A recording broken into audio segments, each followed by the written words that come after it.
Welcome everybody, Contenders South America, Week 3, and we got a match ready for you, ready and hot. It's Isurus Gaming versus Looking for Org. Gonna send it over to our casters, Rich, Rad, and Katrina. Yes, hello, welcome as we are going to get into this right away, starting out here with 15 seconds as this match will begin shortly. Looking for Org, LFGO on the side of the right, and it will be Isurus on the left. Katrina, looking at these comps, it's going to be interesting to see what they're going to have coming out here. Yes, right now we do have a mirror matchup coming up with the triple tank, triple support GOATS composition with the Zenyatta variation. So I am excited to see what Balti and DDX will be able to do. Who they put their Discord orb on first will be a huge determining factor of which team gets this first team fight win. And LF4 getting some initial engage, but having to fall back just slightly here. You do see the aggression coming out here by IS as they do continue to move forward. Isurus doing a great job zoning them away, getting those early picks as the control point is just about to become active and completely forcing LF4 off this point. Yes, Isurus was able to take so much advantage of that positioning, and a lot of that was because of Matthias, who is a newer acquisition to this team, having replaced Cougar. We have seen Matthias play that Brigitte, but this time he will be playing the Zarya, and his bubbles allowed Ravage to be extremely aggressive. Watch for this Zarya to really determine whether or not Isurus will be able to prevail on Control Center. However, as we do looking for Org's ultimate charge, Mate is very close to an Earth Shatter, but Ravage is about to have one momentarily. And they may find the opportunity waiting for that shield to drop. Does manage to do so, getting the entire team down the hallway, completely obliterating this team right here of Looking for Org as they are going to just dominate 30% in climbing with an entire team kill here. Gosh, that was absolutely beautiful. Great timing coming in from Ravage. They only used one ultimate in that push, and now we'll have all of this extra armor coming in with Jane's rally. Control Center is going to be so difficult for LFO to take back given this choke point, but it does look like Isurus is starting to back up, knowing that Beast will have a self-destruct to help zone out this next fight. And Isurus still has a decent ultimate economy here to go against it. They have that grab, waiting for the opportunity, wanting to watch where that defense matrix is to make sure they don't get it. Is going to be able to land it, but the Earth Shatter in return, though. Now coming by, Looking for Org, managing to get that sound barrier out as well with the Transcendence Force on the side of Isurus. See if they can try and regroup, forcing it on the opposite side as well. Both Transcendence is going to be utilized here as they are trying to force them off this point to hopefully turn it back. LF4 doing as much as they possibly can. A great aggression on the front, getting a nice fire strike to help get some initial damage to try and generate that Earth Shatter once again quickly, but Low Life is going to have the Graviton, and Frick's still going to have that Diva self-destruct as well. LFO invested so many ultimates in that single push, not only Mate's Earth Shatter, which did negate a lot of Matthias' Graviton Surge. Searchy also provided so much damage mitigation with that sound barrier, but oh, look at the charge Low Life is getting. Has a Graviton Surge coming out right now. And just tucks it onto that orb, now getting the Earth Shatter in return, gonna completely knock down a majority of the team. The only member remaining in the back is Balti, surviving through it, but going to be immediately followed up on as Isurus just dominating in a quick return. The Graviton pulling them together, getting an entire team kill with that Earth Shatter and just dominating once again. Yes, such dominance being displayed by Isurus right now. They are at 85%. There is one team fight remaining for Looking for Org to be able to get this first win on Lijiang Tower. Here comes the self-destruct. Trying to see if they can get one, manages to get so. It will take down the Brigitte here, so it's a 6v5 in favor of Looking for Org with now the Transcendence along with the Earth Shatter. Gonna force it out by Balti in the back, having the rally, soon to have the sound barrier as well. They have a plethora of ultimates here on this defensive side to turn it back around and looks to re-engage once again here, but you're gonna see Isurus having 3 ultimates of their own. Yes, great patience coming in from DDX. The Zenyatta for Isurus holding that Transcendence even though Balti did invest his own. This will give Isurus a bit of an advantage as right now they're going to need everything they can to go through Swaron's armor. And that's going to prevent the Earth Shatter not gaining it as now they get some massive aggression on this front line, trying to force them away. Charge not going to be able to gain anything here by Mate as they do force them back. Ravage is going to get picked off early, and that's just going to force the retreat. They cannot manage to push any further without that shield protection by Ravage. Huge ultimate investment coming in from Isurus Gaming. And so right now with Low Life having another Graviton Surge, Looking for Org can be a lot more comfortable, but here it comes. Tucked around the corner, another focus onto Ravaged, and again, that's going to cause so much problem here for Isurus. They are just needing to really try and watch their positioning going into this to get another stagger, and this is going to lead them into that last potential opportunity, but Ravage does have the Earth Shatter to just enter into this fight. Yes, very close team fight so far. However, with Searchy having that sound barrier, all of that extra shields will allow the Looking for Org to be a bit... Oh, but Searchy also manages to get the kill onto DDX. That's going to take so much more time for Isurus to regroup.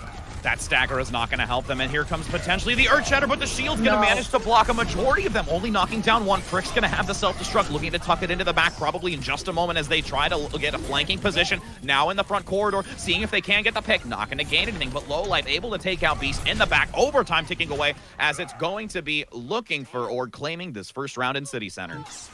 Rich Red, I have a feeling that this is going to be a phenomenal matchup as we get a 100-99 score in favor for LFO on Control Center for Lijiang Tower. Let's see where we're headed to next. We will be going to Night Markets, I believe.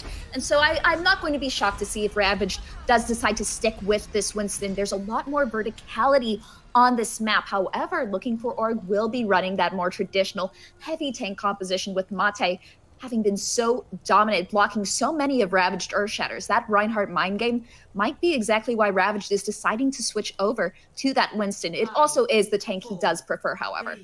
And again, with that Tesla cannon able to get so much damage in a tightly configured group of area by Looking for Org, it might benefit them here to also use the environmental opportunity with the Primal Rage and just overall Diva mechanics moving forward as they're going to try and transition in this courtyard to really get some early pick damage on the side of Isurus with an early pick here onto one.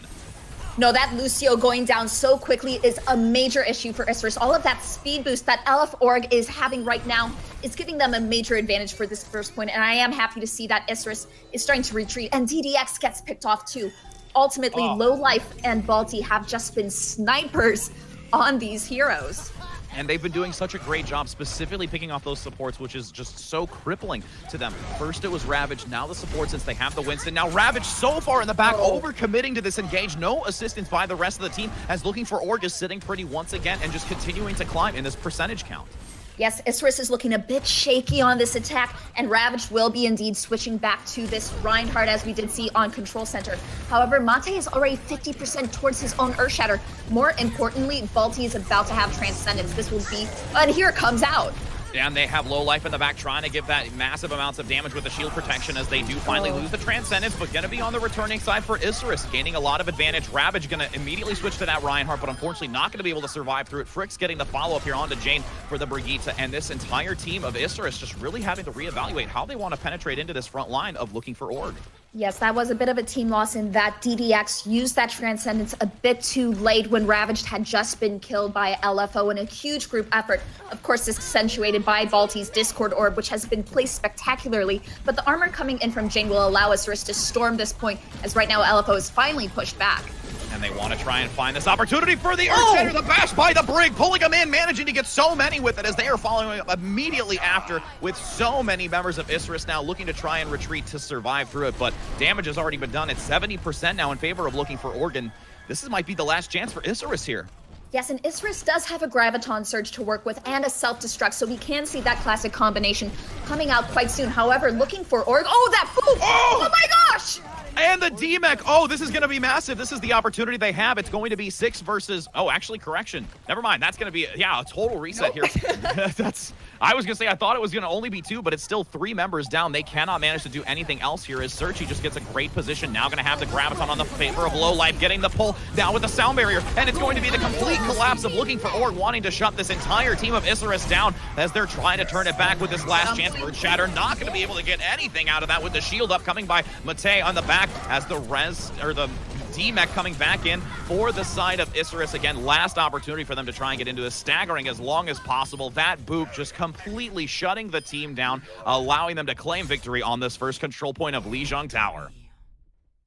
That was one of the best boops I have seen in Overwatch history. We've been so spoiled on Lijiang Tower. I believe in Overwatch League with Big Goose getting 3 at once. Now we have Looking for Org being able to show us some incredible support play. And that's really what was the difference in that last round of Lijiang Tower. Ravaged was just being called out so quickly with that Discord Orb. The entire team was just gaining up on either the Reinhardt or the Winston, depending on the scenario.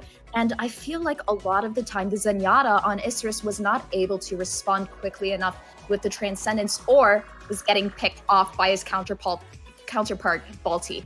Very quickly, and again, that boop was just so crippling at the end of it. That was perfectly timed. They were able to get out there and not overcommit to it. They found the opportunity to do so, and really, that honestly secured that last fight for them. There was no way that they could come back. There was too much time on the line remaining for them. They had just about 10% left to go to even somehow become organized, and even now, taking a look here at the replay, it's going to be one of those things where we do see, Matei in the back getting overwhelmed, the Zarya charge generating quickly with now the follow-up coming out by Isurus. They're doing so great in their initial engage, but then falling short towards the tail end of it. And looking for Org just doing a great job here with that sound barrier as well, coming out by Searchy.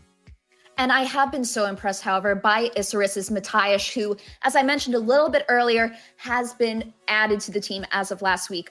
Isurus has been having a little bit of trouble finding their identity in this season of Contenders, having lost so many players, including Klaus, who is now going to be in Overwatch League.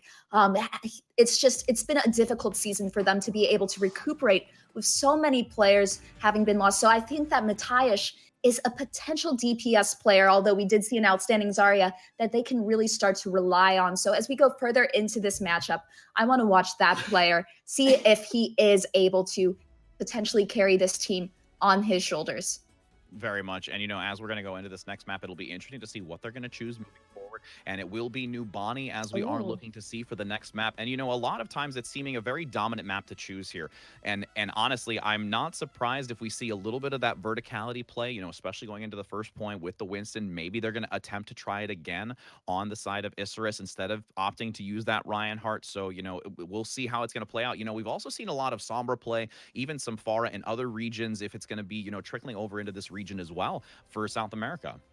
Yes, I'm definitely expecting to see the Winston on Isurus' side, as Ravage does prefer to play that Winston as opposed to the Reinhardt.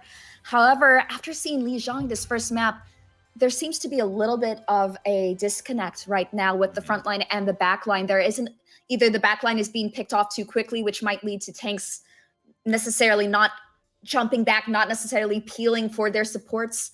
So right now, I'm definitely going to be focusing to see if Ravaged is able to step it up a little bit, shake off that last round, and be able to communicate a bit better with his back line. Definitely. And even just being really decisive in what they want to do. Again, the Winston pick did have the opportunity, but once they realized that about, a little bit more than halfway through that fight, they opted out to switch back onto the Reinhardt. And I think that decision needed to be made a little bit quicker. They were trying to hold out, I think, a little bit too long on that Winston play, needed to revert back to it, because we did see some interesting competition between the two of these Ryans, finding that Earth Shatter opportunity. And once they switched to it, there was already too much damage done from looking for Org that they really just had a difficulty catching back up in that sense.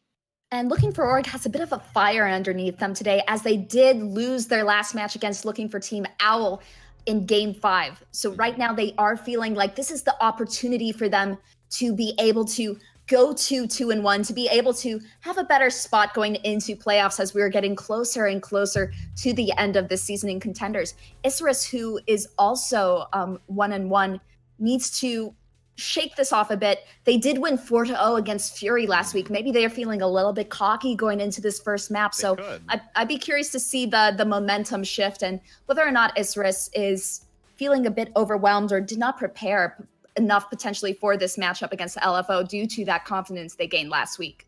And again, that comfortability that you do gain from matches like that, histories like that, can really play a big effect into you moving forward into future matchups that you have, especially as we get into, the middle portion of Contenders here. They're starting to feel, very, very confident moving into this, as again, we're going to now look to go into New Bonnie here to see how this is going to play out. It will be now Isurus on the attacking side for the right, with Looking for Org on the left for the defending side. And we're going to see some interesting selection here on the defensive side, going to be Low Life potentially on the Doomfist, with also the Sombra play with the Winston Dive and Diva as well. Yes, I love this defense coming in from LFO, especially with this Ana and Zenyatta combination. There's a lot of utility on LFO that's going to be vital to take out Jane in the skies on that far, with Kaizek accompanying him on the Mercy. So with Balti potentially being able to hit some amazing sleep darts, Searchy is going to want to preoccupy his Discord orb on Jane most of this time. There is a lot of damage that this Pharah can do if she is not confronted.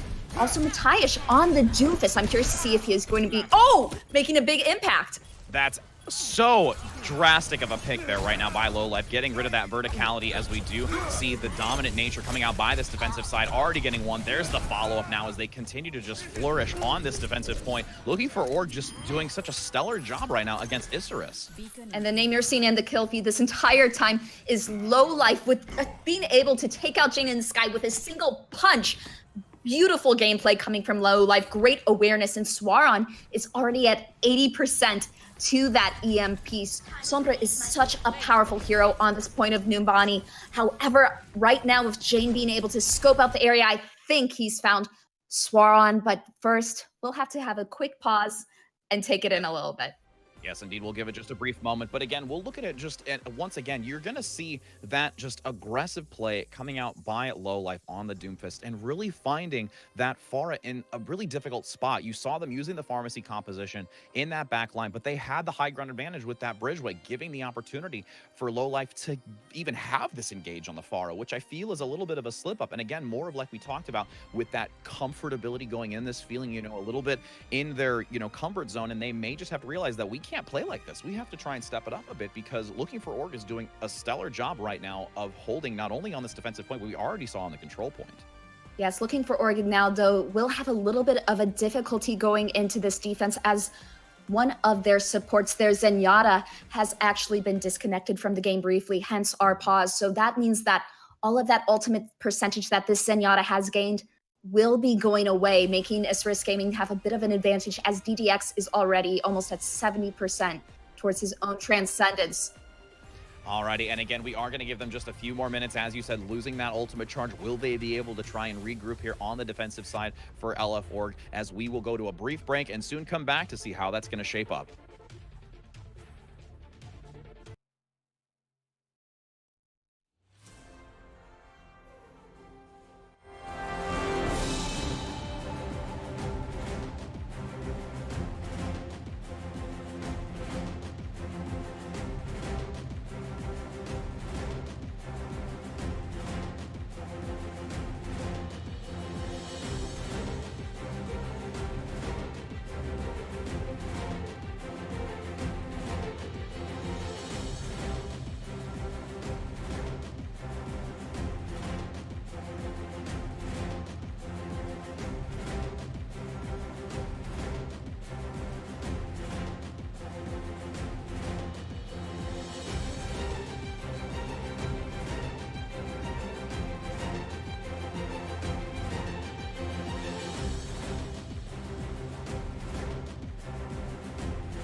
Welcome back, everybody, to week 3 of Contenders South America. We have a bit of a break, so we thought we'd do a real desk with some real analysts, Frito and Paul by my side, and we're going to break down maybe what you've missed from week 2, which, I mean, this match today is very, very important for both these teams.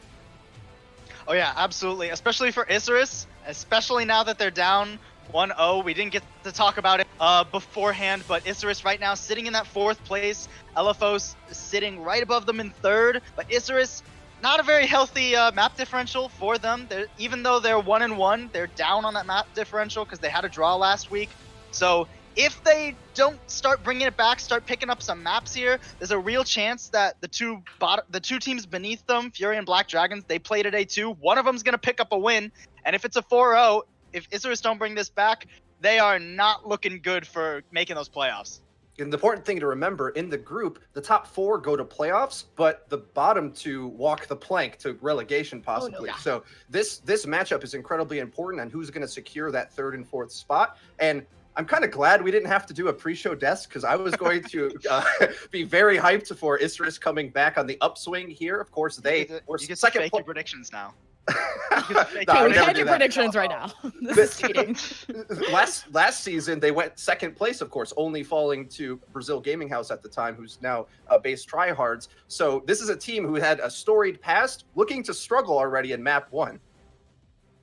And Isurus, I mean, they had a really shaky week 1, and they came in with new DPS players. And now from week 2, they had a 4-0 over Fury. So we've talked about what this match means for both these teams. Paul, you pointed out Isurus, if they lose this, then they'll be 1-2, I believe, and this will open up the door for those 0-2 teams at the bottom slots to possibly clinch that 4th place spot. But looking for Org, they're in 3rd place. So winning this would possibly mean that they would hold on to that 3rd place spot and possibly drop down if they lose. Now we can actually maybe do a quick wrap up of the map we just saw, Lijiang Tower, where LF Org did take 2-0 in this map. But let's talk about the first one, where it was Zen Goats versus Zen Goats. I'll start with you, Paul. Anything that you wanted to point out?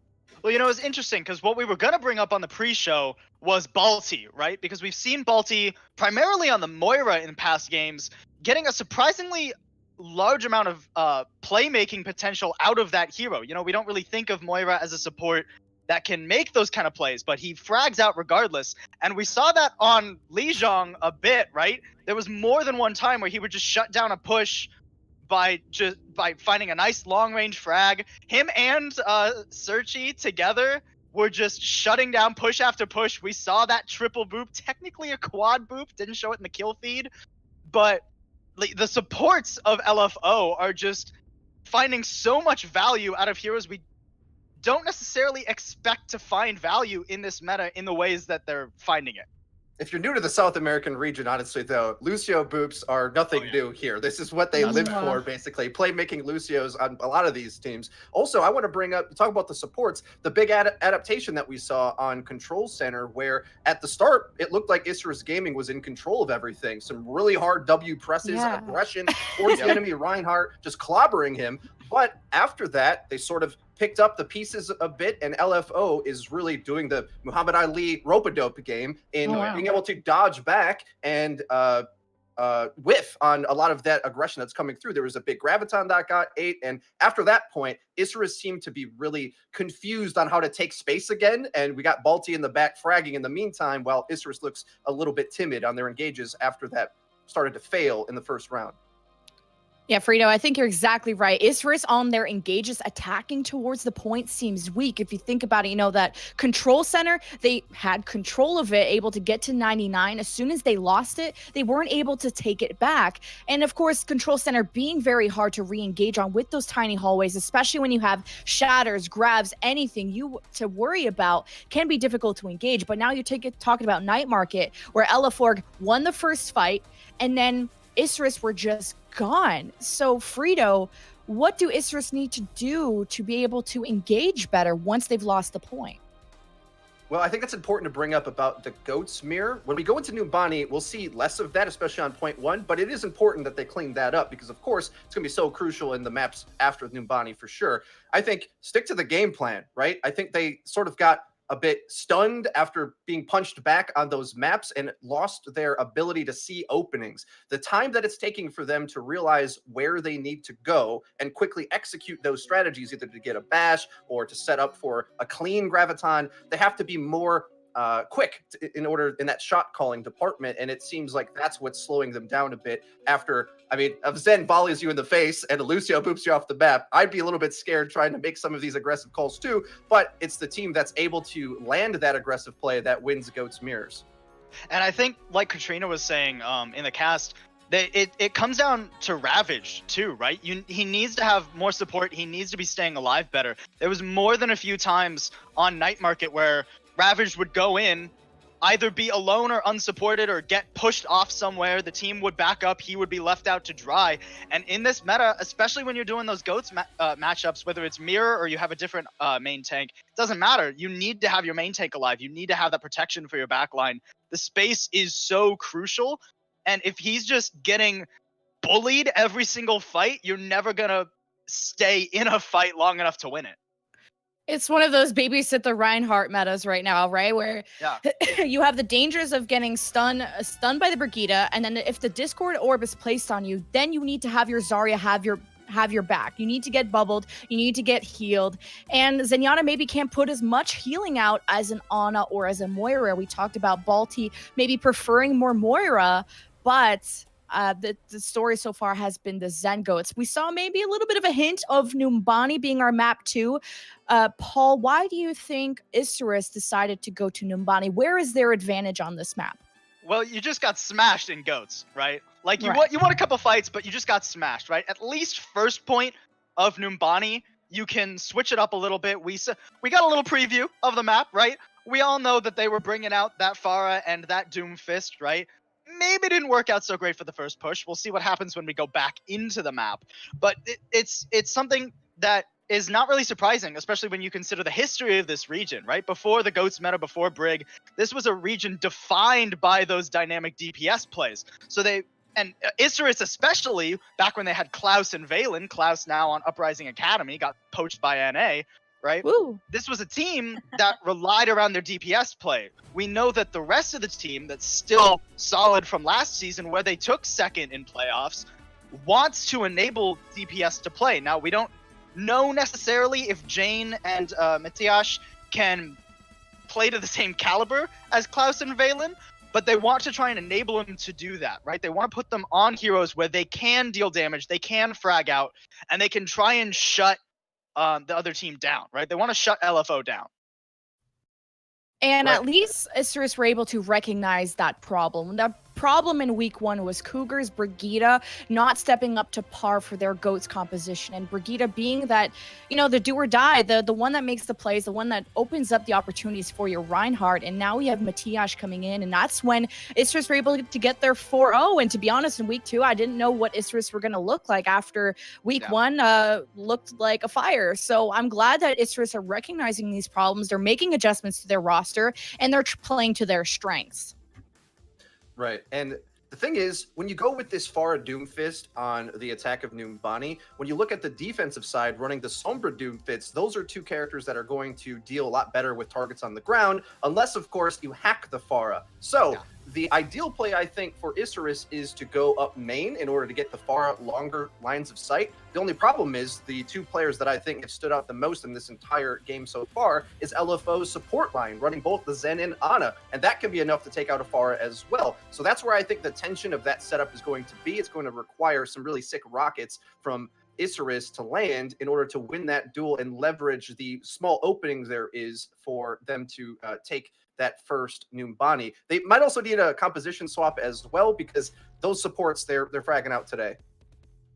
And I only got to see a few seconds of Isurus' attack, but there's no point of doing predictions. I mean, we kind of got a hint, and this is almost being a little biased. We saw that LF4 are up 1-0, but it is good that they're making this comeback. They lost in Game 5 on Week 2, LF4 to LFT out. Kind of a similar boat of looking for something, looking for wins in this season. But we had noticed, boys, that they were very good at control. And maybe this was to be expected that they won control. Do you think this LF4 can keep up this momentum in map 2? I absolutely do, and let me tell you why. I said earlier that Isurus want to try and bring it to the DPS, but I think they're going to get outclassed because Lowlife is one of the best DPS in this group, right? We've seen this guy on a myriad of heroes, and I've yet to see him not find value on one. Doesn't matter if it's Hanzo or Doomfist, like we're seeing him on Numbani right now. I mean, you saw him just slap Jane's Pharah into a wall, right? So awesome. I think this is a good attempt for Isurus, but I don't think it's going to work out for them. I think if they're going to win this, it's going to require some miracle plays and some better team coordination. I kind of tend to agree, Paul, especially with so many SA players getting scooped up. I think we got to be careful on who we hype up too much because we might lose them in another week or so. Low Life, I definitely would say be on the short list for that. The issue for me is that Isurus's best two players, in my opinion, right now are Ravaged and Beast on the main tank and off tank. The only problem is, especially if we look to the first map, it seems like the support line was getting more value out of LFO. And if your supports aren't doing the same amount of poke at range, or the CC and focus fire on the enemy's Reinhardt isn't as good as it is on you, well, we all know playing that Rein role in ranked how helpless you can feel in that type of situation. So that's kind of an issue in this matchup for me, because when you go to a map like Numbani, you're saying, well, we're going to beat you at DPS play. Well, turns out LFO org have some looking for org have some talented players in that regard too. So I'm a bit nervous for Isurus, but they are a team that has experienced success in the past, so I wouldn't be surprised, even if this map goes poorly, that if they restructure some of their focus by the half and perhaps start a reverse sweep after that. That would be nice. Ideally, a reverse sweep. It's only 1-0 for looking for Oregon. We're still in a pause, technical issues going on. So we're doing the desk that we didn't have. Thank you, Base God, for answering our wishes. But shouldn't it be thank you, Base Tryhards? Base tryhards, thank you. Get it? I like the SA puns. Haha, chat. Isurus Gaming, though, they bring in this far on attack. So I'm a little bit, like you guys said, being worried about this engage from Isurus. Having far on attack, they're playing kind of close. He played low to the ground, in hacking range, in Doomfist range. So should Isurus get off of this fair, or what's the counter to a Doomfist Sombra defense? I'll start with you, Frito.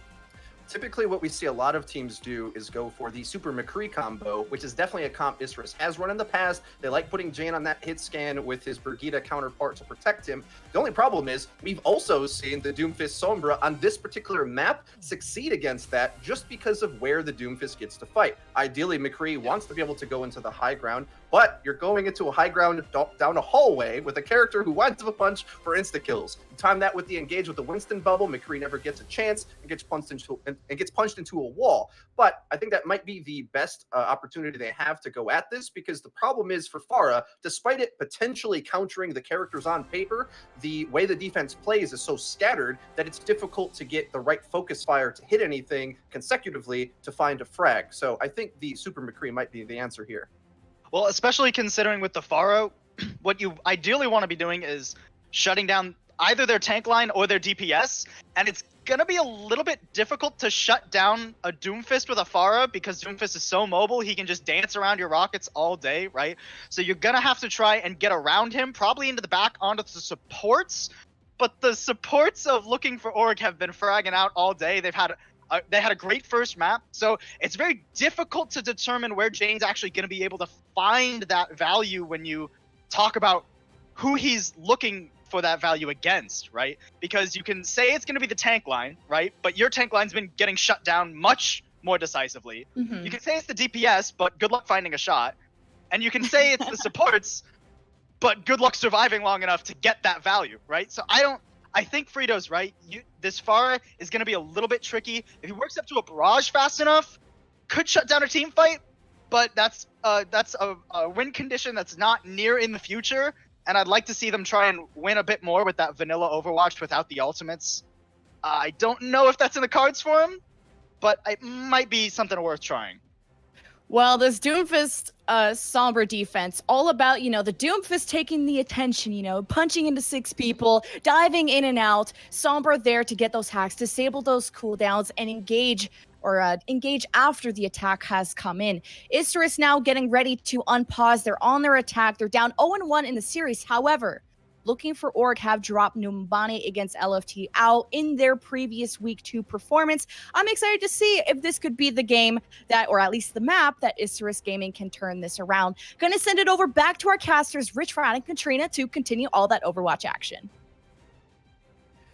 Hello and welcome back, as we did get a number of detailed information topics coming from our desk. Thank you for that awesome overview, since we weren't able to do that at the start. And Katrina, as we're giving just another moment or so, as that support player is going to come back in very shortly from looking for Org, kind of to piggyback off of some of the topics here, specifically to Low Life, the DPS variation that they have, there's such a wide range of play right now, and it's definitely coming out very strong on the Doomfist. It's going to be interesting, like I said, to see how they'll look to try and continue defending against this. since they have lost the ultimate charges we talked about just before switching it over to the desk. What other factors do you think that looking for Org now coming into this with after this pause is going to have to be concerned about? I think right now looking for Org might be concerned with that ultimate charge, especially with DDX about to have a Transcendence shortly. However, with them having an EMP, they're getting quite close to a nano boost. I think that looking for Org right now just wants to continue relying on Lowlife, getting these one-shot picks, well, one-punch picks with that Doomfist. And Lowlife is a player that LFO can rely on to pretty much carry the DPS of this team, allowing the tanks to be a bit more flexible, to be a bit more aggressive because they know they will have that follow-up coming in from Lowlife. That might be the issue coming in with Isurus right now after losing Klaus and Valen, as our desk was mentioning a bit earlier. These tanks now they've been used to having their DPS being able to snipe out supports on the enemy team, get rid of that backline, but now they have to pay a lot more attention on their side because these easy picks are not coming as quickly. Right now, it does look like we are having a 6v5 though in favor of Isurus Gaming. The support player has not been able to reconnect.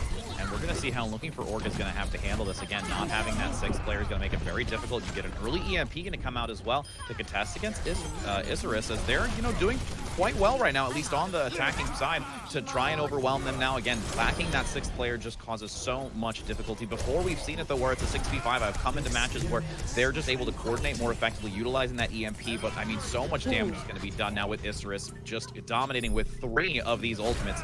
And at this point, looking for Org is just going to have to do everything they can against this 6 stack. This is going to be an extremely difficult situation for LFO to be able to deal with, and you do see in their compositional switches, they're trying to do their best before their second support player, Searchy, does come back. Mate has gone over to the Reinhardt, with Balti going over to Moira, so this will provide a lot more healing than that original Zenyatta Ana meta composition would allow you, but Jane being so close to a rocket barrage, with LFO being crowded in this small room, it's a bit scary.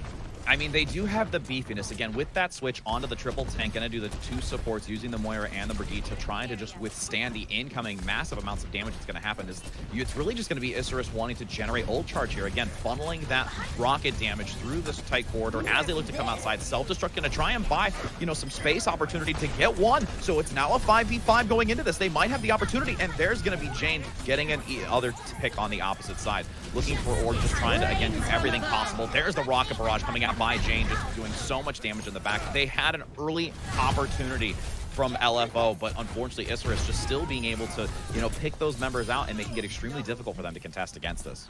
I mean, it definitely helps having it be a 6v5, but LFO is going to try their best to stall this payload as much as possible, as there still is an opportunity for their support player to return on their Numbani attack, but this could be a major issue going forward in the rest of this series. Isurus also still has so many tools with Ravaged, especially having that Primal Rage on 3rd point can be used to displace low life Mate, all of these relatively slow tank heroes. And it looks like Mate will be switching over to potentially the Winston to deal with all of that damage potentially coming in. Low life is going over to his favored Widowmaker though. I was just going to say, if they're looking for that one-shot, one-hit kill right now, that might benefit them if they can get an early pick to make it an even 5-for-5. That's their opportunity that they're looking to shoot for, but Low Life going to be completely taken out by Ravage with the Primal Rage in the back, shutting down that process that they're thinking of maybe using as they are nearing the end of this. And like you said, it's just going to be so hard with this 6v5 that looking for Org is just really going to try and buy as much time here, running off the clock until they can maybe get that 6th player. Beast going to be forced down here by the Diva, but again, Frick's taking so much damage rapidly as the Coalescence is going to come out by Balti. Still going to get picked off here with the Meteor Strike coming overhead as they are just consistently getting this with it. Only 1 meter left to go, having the respawn advantage, but it's not going to be enough here as it will be a round completed by Isurus. There isn't too much analysis to be done for that last attack. Looking for Org is at a major disadvantage as we do go into their attack of Numbani. Right now, I'm just hoping to see Searchy being able to reconnect as soon as possible, because right now, Numbani first point is already so hard to take in its own. We do see quite a few full holds on this map for a reason. There's just so many routes that a Doomfist such as Matthias, as we did see from Low Life in this last round, can exploit so much extra impact damage from those punches. So right now things are looking very grim for LFO. However, Isurus is playing quite well. Yes, there is that extra man advantage, but it's a bit disheartening for me to see, Richard. I'm a bit sad for LFO at this very moment. I mean, I agree with you, Katrina. I mean, the one kind of benefit that they at least have, at least for their match scoring at this point, it was able to get an early victory on the control point for LFO. Right. So they do at least have one going in. It might be able to even the score before going into, you know, that break between the matches here for, you know, the midway point. Hopefully going to give them an opportunity to get that 6-stack back. And again, there's a lot riding on this, you know. And Isurus, the one thing I'm hoping that they don't tend to do is like that they're gonna underestimate the attack of looking for Org. Again, not to say that they're just going to sit back and kick their feet up, but looking for Org with low life and how they may look to play this, since they've been doing so well on this first control point, they may be able to at least get that early pick onto this pharmacy composition, potentially with the hit scan or the hook from low life on the Roadhog to maybe make it an even 5v5 early. And it looks like low life will indeed be playing that McCree, and I just want to point out how rare that is in this Contenders area. With South American Contenders, we don't see a lot of McCree. Instead, we see a lot more Genji, a lot more Tracer. So low life is one of, I would say, 3 DPS players who can really shine on this hero, and it looks like all of LFO will be revolving around protecting him so that he can get those hit scan shots onto Jane. Protect the McCree is a go as the now engage happens in the back. A nice grenade coming out here on the side of Isurus, dominating that little tight position on this upper side, as it will be Matei unfortunately going down, looking to regroup. Jane getting a little aggressive, almost getting picked off. That would have not been good for them, but again, they're buying enough time here, hopefully to get back. They're going to look for that, again, high ground position, utilizing the self-healing from the Roadhog, the shield and protection by the defense matrix, along with the shielding to hopefully just sustain through it, forcing this solo support, and they're really trying to work this in there. I think they're doing a good job. It's just unfortunately that 6-5 situation. Yes, with Balti about to have Coalescence, that will give so much more healing, so much more sustain for LFO, and maybe Swaron on that Roadhog will be able to hook out one of these dive tanks. Now as they do continue to dive, they're being very cautious. They don't want to get caught. And again, this is one of the things by Isurus. They are still playing smart in this, even though they have the numbers advantage. Still getting a lot of damage in the back by Balti. The Coalescence not going to be able to gain too much out of it, since they did immediately retreat off the high ground from Isurus, as the ultimates are now starting to stack up in the favor of Isurus, having 3 right now, soon to have 4, going to have the Valkyrie, but looking for Org, really just trying to gain the opportunity to generate their own, as the Primal Rage is ready, going to use that nano boost onto Ravage to keep the damage going. But, you know, still 2 minutes and 25 seconds, a decent amount of time to try to accumulate some ultimate opportunity for LFO against Isurus. And Jane right now is having a field day on this Pharah, being able to hit so many targets in that small corridor. I'm hoping that LFO will be able to take a different route, as right now it's like shooting fish in a barrel, only this time with rockets. It's very, very true. And Low Life wish he'd be shooting fish in a barrel at this moment, as they do have 2 minutes still to go, but they have, again, another Coalescence. And that's, I think, the biggest benefit here, in addition to the self-destruct. That's going to help them get some zoning opportunity, the supercharger for the damage boost. They're going to try and synergize this as best as possible to try and at least get that early pick. If they can manage to get that pick quickly to make it an even 5v5 score, they really do have a chance to at least stay in this fight to gain that first objective point. Self-destruct now going to lead in the back, trying to see if they can get the damage, but now the engage by the Doomfist, consistently pressuring forward with the Meteor Strike, looking for that Coalescence in the back. Will they be able to get it? No, dodges out of the way and tries to get the rocket punch as well, but going to displace in the back. Already 1 down, unfortunately. Here's that domino effect with 1 minute and 30 to go. Look at how much Beast is accompanying Matthias on this Doomfist. This Diva Doomfist combination is being outstanding, not just because of the 6v5, but because of the communication coming in from Isurus. Look at how quickly all of these ultimates are being charged. DDX is about... Oh! That is one lucky rocket, if I may say so myself. Low Life not looking to have that at the start of it, as they do have just over 1 minute remaining, and they do have 2 ultimates going into it. They have the whole hog with the supercharger, again, just trying to see if they can maybe zone. I'm wondering if they're going to opt to try and take that backline flank, but again, because of this far, they have no resources to commit to it right now, as there's just going to be so much AoE damage coming out.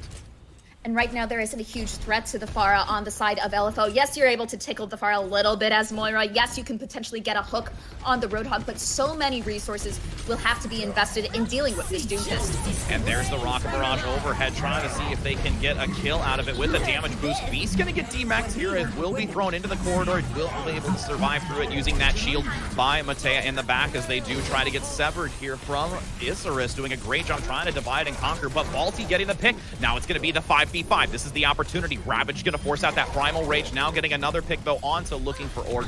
That's gonna start making that domino effect once again, trying to see if they can still sustain through it. That Tracer play in the back, consistently trying to get the pick onto the far on the low ground, but still high into the air. Now trying to force out the Doofus in the back. Lowlife doing a great job harassing against it to maybe buy some time here to zone them away from it. Overtime still commencing, trying to get that first tick to at least get something out of it to hope and keep their lives going on this point. Gonna be overwhelmed. Beast getting the double, finally forcing them away. Last chance to really just stagger on this point and just, and that's just gonna just keep the Sombra there. Then that's unfortunate. Again, with that 6v5, as they're just looking to try and keep it as long as possible. Overtime finally shredding away as they're fighting for their lives here with Isurus in game 2. Right now, Isurus was pretty much given a gift there. There was a high opportunity for them to to be able to win that map on their own. However, just losing one player for LFO is such a blow in the game of Overwatch. It's like, it reminds me of my competitive play last night when we had 2 throwers, and we all know what happens there, Rich Red.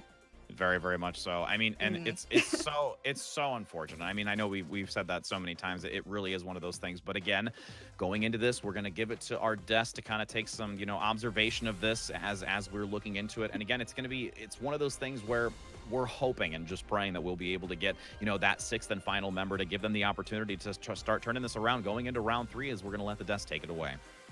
Welcome back, everybody, to the halftime desk at Broadcast.gg. It's Lemmy, Kiwi, Frito, and Paul. I mean, how big brain can we really be, boys? 5v6, at least a real discussion we can have is what best case scenario, what composition can you realistically put out in a 5v6? What is that hero that you can sacrifice to have the most ideal comp? Well, I would say that the thing that you have to look for, this might apply to many of your ranked games. Katrina could take some notes on this one. You got to look for picks, essentially. You have to go for a riskier play style that sort of finds extra firepower that is skill-based, and hopefully you land some of those combos. It looked almost kind of promising going up the ramp there. I think if they waited to hold some of their ultimates in conjunction, they may have even started to win a team fight there. But it's hard for me to seriously break down a 5v6 in any capacity because, of course, it is just such a big advantage. And disappointing, unfortunately, because I think this was looking up to be a really close game, and I hope it gets solved by the next map. And we did just get word, actually, that there is a substitution coming in for Searchy. It will be, I believe, Euro or Yairo. Either way, a substitute is coming in for Searchy. So it won't be a 5v6 Overwatch series. We got some spice coming. It's still 1-1. But Paul, realistically, was there even a chance? They were running 3 tank, single support. Then they were running 3 tank, 1 DPS, single support. Then they tried 2 supports, 3 tanks. How did sort of Isurus just completely counter this? I mean, with Isurus, you hardly even had to counter it, right? Mm-hmm. Because you go into every fight. When anyone plays Overwatch, doesn't matter if it's in your ranked games or even up all the way into the OWL level, right? If you're fighting and you get a pick, that's a good chance for you to get aggressive, right? That's something we all know, right? But when there's a disconnect, every fight you're going in with a pick. So Isurus, they just played aggressive. They just shut down everything before it could really find that kind of value.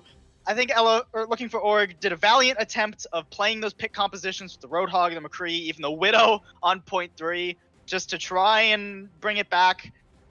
Not much you can do when your internet or power, whatever the issue is, just goes out on you. But they are going to have that sub coming in. It is their coach who is going to be subbing in for them. So it's going to be a player who's very familiar with all of the strategies, very familiar with their style of play, has been telling them to play the style they are, so he's not going to be the one caught out, the one unready for whatever they're going to pull, right? So as long as he's mechanically sufficient on that role he's filling, LF4 still have a good chance at this.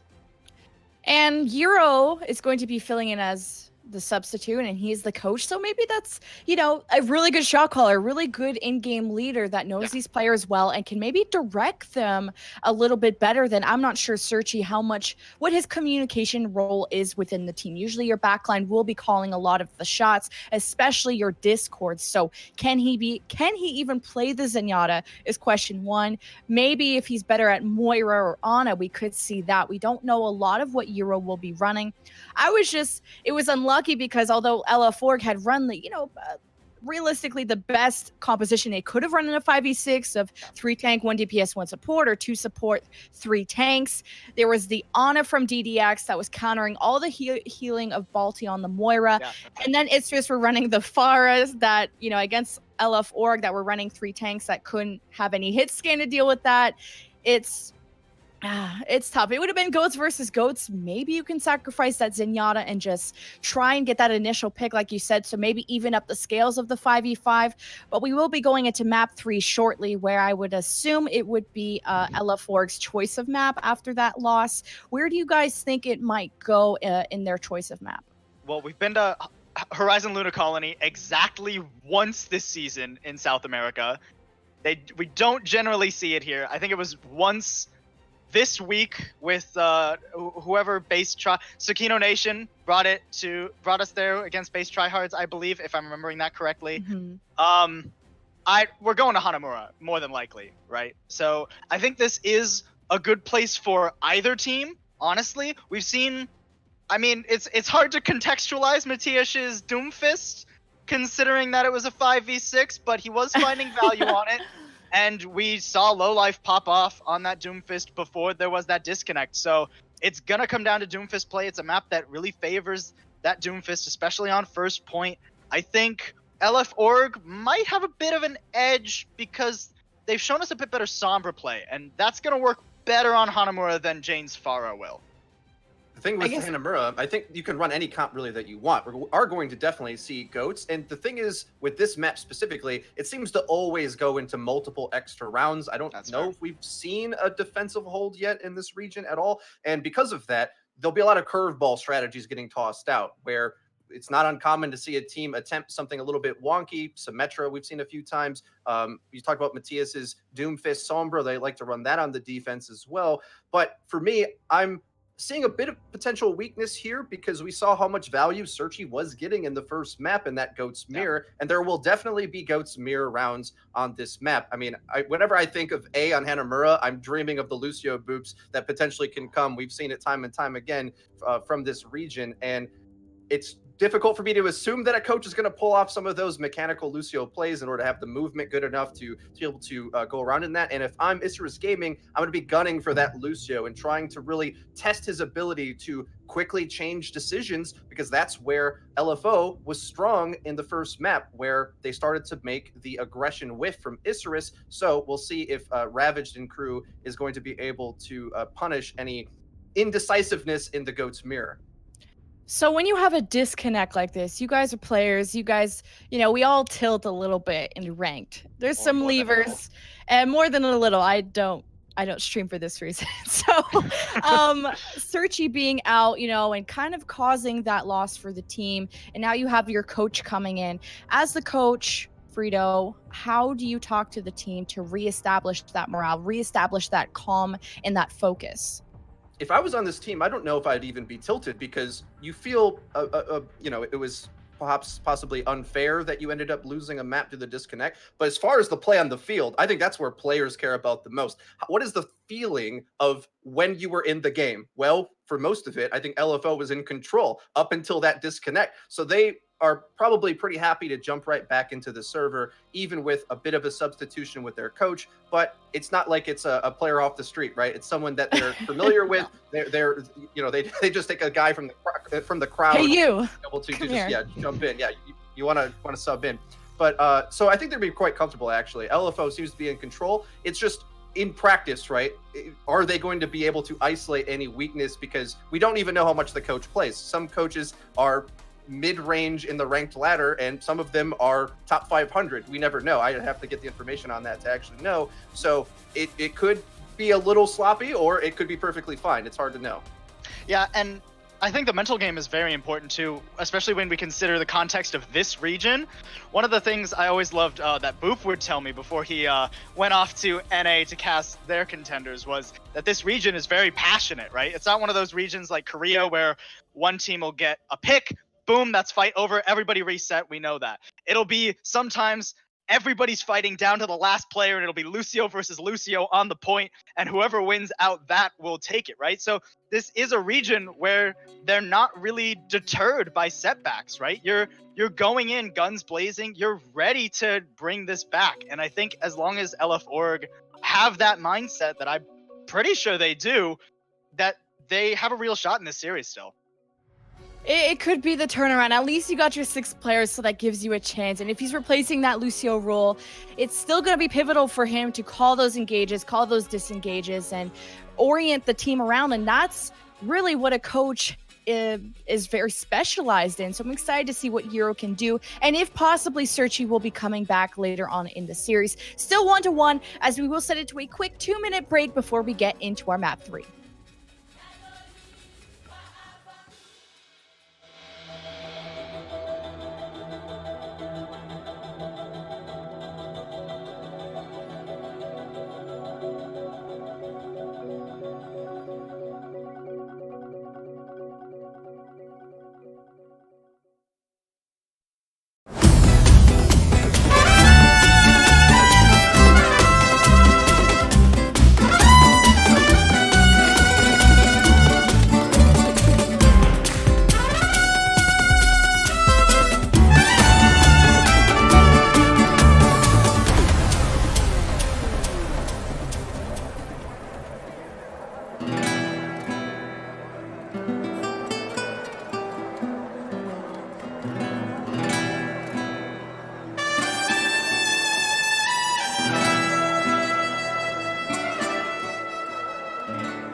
Hello and welcome back, everybody, as we are going to get into this third match. And we did have the 6th player sub, and it is going to be Shiro as the support player moving forward. And, you know, as we've looked at it, we saw the unfortunate turn of events where they were unable to get that 6th player, and the morale was low. They were probably, you know, a little frustrated about the situation, not at the player, but just the overall, you know, framework of what was being presented to them. But now that they have the 6th player, Katrina, do you think that they'll be able to try and be a little revitalized here? Or do you think that weight of that loss, unfortunately, because of connection issues, is going to start wearing on them? I think right now LFO has an opportunity to revitalize, to be able to integrate their coach, who is actually the sub for this match. And I mean, it might be a little bit difficult, I'm not going to lie. It is a bit of a heartbreaker, especially after how dominant LFO was on Lijiang Tower. But let me ask you a question, Rich. When something bad happens to you in ranked or in Overwatch, how do you typically react? You seem like a pretty level-headed guy, like just pretty easy going. I'm a person where I get hyped. I get super hyped because it's like, you know, we're just going to throw everything aside and I'm going to look at the cup half full all the time, never look at it half empty, and literally just give as much energy as possible and fuel the team regardless of how overly energetic it may seem. So that's what I'm hoping that we can see coming in here, going into the next match, which so far we do know is Hanamura. And again, going into this match, we've seen it so highly picked. Nobody looks to go for Horizon Lunar Colony. It's only been, I believe, from what the desk said, one selection here. And, you know, moving forward, how do you think that's going to affect this gameplay for LFO? So Hanamura is one of my favorite maps in game, and I think that it probably is one of Lowlife's as well, as we saw his Doomfist being so dominant at first with that first defense of Numbani before there was, of course, that disconnect. So I am excited to see potentially some Doomfist on first and second point. There's a lot of room for that Doomfist to take advantage of the pagoda, a lot of the verticality on point B especially. So I won't be shocked if we do see a Doomfist Sombra composition, as it does look like Isurus will indeed be starting with that lineup. They will be having DDX and Kaizak on the Ana and Zenyatta alongside Ravaged and Beast, playing their preferred dive tanks of Winston and Diva. But who I'm really looking forward to is seeing Shiro, who will be playing the Lucio so far. I just feel like right now there's a lot of pressure on this coach. However, his players will definitely be a bit more supportive. And Rich Rad, I just have to be frankly honest. Shiro's going to have a hard time right now, but I have faith in him. And you know what, again, having that coach sub in, being the MVP right now for this team, as they're going to, yes, like you said, give some great support moving into this, and they need to keep that morale high. They have to, because of this, you know, turn of events that they have, starting to move towards that outer position to make sure that they can keep all 6 members alive, doing a great job with the mobility and going on this high ground to potentially get the advantage here on Isurus. Yes, I think that Shiro right now is an integral part of this triple tank, triple support composition, but Swaron's going to have to be stepping up on this Brigitte, giving out that armor quite liberally. But Lowlife has fallen off the map potentially. Interesting. Isurus going to take advantage of it while they can, put it into their benefit. Minute down already, just short of it, as they do look to clean up, trying to get themselves situated here, as they're going to take a moment, get Shiro back online with the Lucio so that they can regroup as a full 6. And again, they had a great opportunity to move to the high ground, but they couldn't just get the follow through after that displacement. It's going to be quite difficult for them to actually make it to the high ground, because that provides Matthias so many walls to use that impact damage on it. Those tight corridors, it's very difficult to get through such a skilled Doom says Matthias when you are taking that route. However, Shiro, is going to boost his team right onto point, but first Balti is taken down by Matthias. Matthias doing a great job responding to that gap between the shield as they continue to pressure forward. It's going to be Beast getting a follow-up, and they're really just having a great time here on this defensive side. Isurus just, again, getting that dominant play right now, and I think it's just really the synergy right now that looking for Org is trying to just gain right now. Not used to having that coach as the player, just wanting to get comfortable and maybe going to try and turn this around here. As it will be an interesting Ravage going to use Primal Rage just to kind of harass right now. Yes, Ravage actually was so low after trying to chase down Lowlife, trying to get that extra stagger for LFO, but Lowlife took advantage and now has a Graviton Surge as a result, but that won't happen with the CMP. But the Transcendence coming out just before it may give them enough opportunity to try and sustain through it. Perfectly timed ultimate here by the support play, as it will be the Meteor Strike used defensively to try and retreat on the defensive side. Graviton going to come out, but not gaining any value, and this is really just heartbreaking here for looking for Org, as they're going to try and, you know, see what they can do. They have the self-destruct, they also have the Earth Shatter, but still, Isurus is doing a great job on this defensive side, going to dodge out of that self-destruct and look to force back with the Transcendence. And right now, as the fight does return to point, there is the Transcendence coming out from Isurus, but the kills start coming in once again for Isurus. Still maintaining that high ground. There's the Earth Shatter, but the shield gonna prevent one. They do get two on the outer side of this control point, seeing if they can try and get that capture, as it will be now Fricks getting the follow-up onto Ravage, just cleaning house once again, as they're gonna have just over a minute looking to clean up here. 100 energy by Lowlife on this Zarya, just really maximizing those shields on the defensive position. And defying the odds, it does look like LFO will be able to take this first point of Hanamura and might even have a steamrolling potential, with Lowlife coming so close to the Graviton Surge, being at 100 energy most of the time. This is probably my MVP for LFO so far. Well, except for Shiro, who is, let's be real, is definitely a hero. Definitely a hero. And it will be now 4.5 minutes just over, as they're looking to try and gain some momentum here, but they don't really have the ultimate economy. You're going to see Lowlife use that Graviton hopefully soon, if they can get a better usage out of it than their pre-existing attempt that they had. And going to be very careful with Ravage now having the Primal Rage as well. Yes, and Jane has swapped over to the Zarya as well, but right now Lowlife will, of course, have the advantage having that swap just happen. But Jane is already at 30% towards that Graviton. Such huge charge. And they're going to try and get that pick onto Ravage, managing to do so, looking to isolate another here in the back, getting the Doomfist player from Isurus out of the fight. Self-destruct from both sides now, trying to zone them away, looking to get one, but tucked too low for LFO, as the Earth Shatter will be unleashed by Mate on the front. Gaining that follow-up here on the side of LFO, trying to get some momentum here on this point. The respawn advantage, though, still going to be on the side of Isurus. They're looking to get back into it. Ravage going to switch onto the Wrecking Ball, trying to get that momentum onto the point to see if they can isolate them away, as the damage just unfortunately isn't going to be enough here to force them off the point long enough to start generating that first initial tick. I would just like to point out that Shiro did get a kill onto Matthias, so yes, go for Shiro. But right now, also, looking forward is going to need to regroup. Isurus just has so much of an advantage ultimate-wise, with Jane again having another Graviton Surge. Lowlife has been getting very high charge on the Zarya. However, the positioning of these Gravitons has been not good. One of them only got one hero in them. Under par, yes, that's a bit nicer, Rich Red. But another only got a single player in that second attack. So I am happy to see that Lowlife will be switching over to my favorite hero in the game, Roadhog. And you're going to see the maneuver to that right-hand side, looking for that high ground position and maybe going to get that hook opportunity. But the Graviton now, as you said, coming out by Jane on that upper position, claiming so much damage here on the side of looking for Org. There's the cleanup. And again, at least they forced that out. You're going to see Beast get near to that self-destruct, going to have the Transcendence and also the Nano boost. So they have a decent amount of support ultimates coming up in their favor on the defensive side.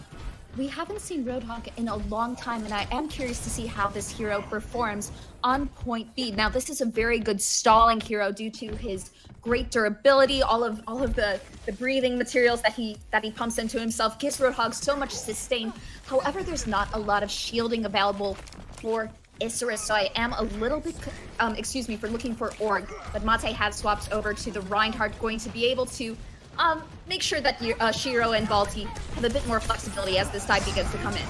And they will have the Transcendence to give some assistance. Nice pin in the back. They're coming out early, getting that Doomfist backline harass out of the fight, as Mateo just continues to try and generate that Earth Shatter. Manages to do it, going to isolate that Winston in the back. Ravaged, not able to do anything with that Primal Rage falling out here, as Lowlife is trying to transition to the outside. They want that support pick. They're trying to maneuver together to get the stagger here, but again, the respawn advantage is in favor of Isurus. They have to be careful on how they want to play this, as the harass now comes in the back, trying to get the pick, manages to outplay it. Balti gets the Doom, still trying to turn it back here, as they're going to get onto this point. 1 minute and 30 seconds will be the self-destruct in the back, getting DDX, as now Jane is on the high ground with the Zarya, trying to contest here still with the self-destruct to zone. But again, you have that defensive advantage to recontest here. The Graviton going to pull them together. So many members taken down with the triple kill from the Meteor Strike, following up to just deny any opportunity to get this first tick once again here.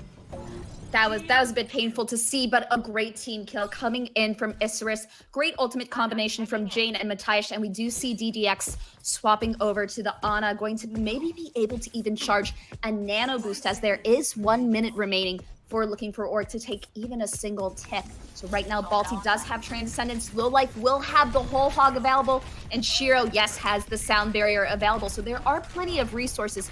I'm going to be looking to see how they rotate all of these ultimates. So looking for Org might have an opportunity to at least take a single tick, but any more might take a little bit of a miracle. And, you know, they're going to do everything they can. They want that tick moving forward. Wrecking Ball looking for that pile drive in the back, managing to get it as they're going to force out the Transcendence, but still hold on to this Lucio sound barrier once it does become active. Beast's going to get demeched as well, dropping down from 2 positions looking for the follow-up, but here comes potentially the minefield as it's still Isurus in this fight, looking to get a nice reposition. Whole Hog going to be active on the side of looking for Org, but so many members being picked off. Jane, along with Ravage, doing a great job isolating and separating this team of looking for Org, breaking them down piece by piece, as that's going to be now the Graviton to try and secure it, as there's going to be 5 seconds left to go. Seeing if they can at least stall it out. You do see the Sombra play in the back. There's the sound barrier just for 2. Now getting the 3rd. It's going to be the mini Diva trying to contest with a pile drive coming in by Mate, as they want to just hold on for dear life, but I don't know if they have the damage to really sustain through it. The Transcendence going to be forced as well by Isurus to give so much support, along with the Nano Boost by DDX going to be forced out as overtime finally shreds away, not able to come together to gain that first tick on point B. And earlier today, we were talking about how Ravaged and Beast had lost 2 extremely valuable DPS players on Isurus, Klaus and Valen. But right now, the DPS on Isurus has been showing their value with phenomenal Zarya play coming in from Jane and Matthias. Once again, I keep saying this player's name because in almost every single kill, we do see the impact of this Doomfist, whether it's the positioning, the extra damage, the verticality, the abuse of this map mechanics. Matthias right now, I think, is the player that Isurus can really rally behind and reestablish their identity in South American contenders around.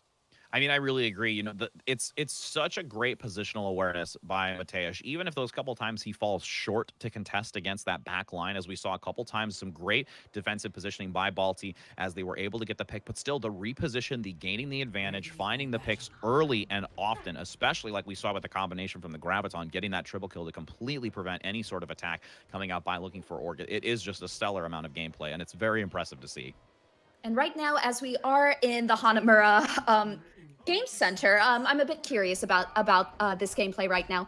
Let's take a look at what LFO will be running for their defense. Yes, it is that very standard triple tank, triple support composition with Balti on his favored Zenyatta. Balti has been a sniper, a very bloodthirsty Zenyatta of sorts this entire competition.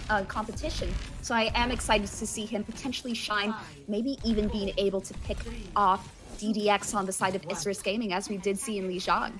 And we've seen some critical Transcendence come out by Balti as well that has gained a lot of value, also giving space, you know, for Shiro to try and really contest against it. They're going to look to have potentially a switch, though. They got the early vision with the Sombra play and going to opt back to that Zarya play. Actually, look to switch potentially again. Yes, this is quite interesting with Jane potentially. Oh, okay. I was excited for the Mei for a moment, but we will be seeing Matthias playing the Zarya. He had last week played the Brigitte with much success, but this shows just how much faith Isurus does have in their new player.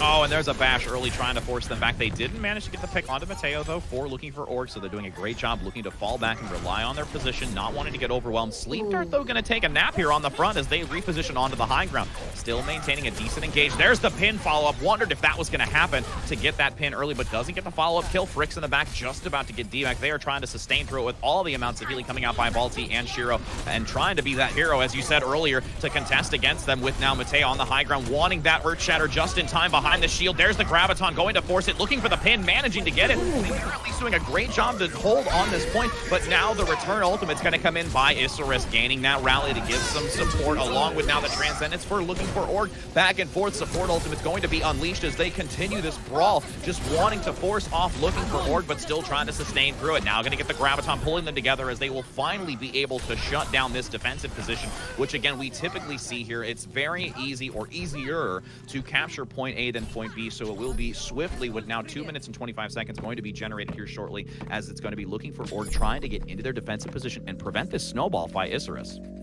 This could definitely be a snowball. However, a lot of resources were invested in that final take of point A, with Matthias especially using that Graviton Surge. I'm not entirely sure if that was fully necessary. So looking for Org can take a bit of solace in knowing that that team-winning ultimate will be unavailable. But here comes the self-destruct and Earth Shatter! Oh, and the reposition Boob gaining 2, closer to it to see if they can follow up onto a Beast gaining 1. Shiro gonna go down, relying a lot now onto both Balti and to, oh no, only Balti now, gonna be the solo support on the side of looking for Org. The respawn advantage is gonna have to go into their favor, as there is so much damage coming out now with over 50% charge on the side of Isurus, trying to get them tucked into the corner. Matei surviving as long as possible. There's the Graviton, hopefully gonna look to try and again get the opportunity for the damage, but no one to follow up onto it. Wrecking Ball coming out by Ravage in the back again, looking to harass, getting that pile drive to stun them off. The addition coming out by Jane with the rally, going to give them a lot of support to try and sustain through this, and they are so close to this first tick, but they are fighting for their lives right now, looking for Org, not wanting to give up as they try to consistently get back onto this point. Support doing a great job by Vaulty, finding those shots, trying to keep Fricks up in the back as they get the Widowmaker play now, hoping to just keep them away as it is literally a sliver left to try and gain this point, looking to force them off, not going to be able to keep onto it, and that's going to be Isurus claiming victory on Hanamura. I did love seeing that nano-boosted Zarya at the end. There's nothing scarier to an enemy diva than Zarya at full charge already, having that extra damage and damage mitigation available.